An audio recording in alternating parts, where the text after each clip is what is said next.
जंग शुरू हुए या यूं कह लीजिए कि खामनेई के खात्मे के 14वें दिन अगर प्रधानमंत्री नरेंद्र मोदी ने बात की है पेजेशियन से, तो उसके राजनयिक वाले पहलू क्या हो सकते हैं, डिप्लोमेसी इसमें क्या है?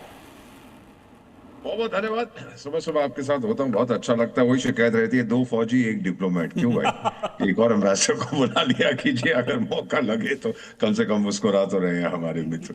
स्थिति काफी गंभीर। बेटा, मुझे 52 साल हो गए कूटनीति में, एंड मेरी उम्र 75 ईयर्स की होने वाली। ये मैंने देखा है, जंग खत्म होती है 2 तरीके हाँ। से। यहाँ एक पक्ष हार जाता है, जैसा हुआ था 1971 बांग्लादेश की लड़ाई में, या जी। फिर मध्यस्थता होती है, जैसा हुआ था 1965 में।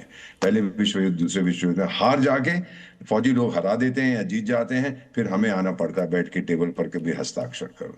अभी उस स्थिति पर हम नहीं पहुंचे। अब पीएम साहब ने जो बात की है, मेरा मानना है जैसे यूएई के भूतपूर्व राजदूत ने भी कहा था और मेरे बहुत से अरब फ्रेंड्स ने कहा था, अभी भी कहते हैं जी। कि अगर मध्यस्थता कोई देश कर सकता है, वही करेगा जिसके ऊपर दोनों पक्ष भरोसा करते हैं। अगर नेपाल करेगा कि मैं जाके मध्यस्थता करता हूं, कुछ नहीं होने वाला है। ओमान ने करने की कोशिश की थी, बोले चंद घंटों की बात है, लेकिन फिर जंग शुरू हो गई थी। सो भारत के संबंध ईरान के साथ सही है, इसराइल के साथ सही है, दोनों से बात करेंगे। मेरा मानना है, सब बयानबाजी जो मर्जी हो जाए, हम ये कर देंगे वो कर देंगे, चंद्रमा पे जाएंगे, सूरज पे जाएंगे, ये सब कहने की बातें होती है। दोनों अब शांति चाहते हैं। ट्रम्प साहब का मैं कुछ नहीं कह सकता। सुबह शांति चाहते हैं, ब्रेकफास्ट के टाइम में जंग चाहते हैं, डिनर के टाइम, लंच के टाइम में कुछ और चाहते हैं, एटसेट्रा।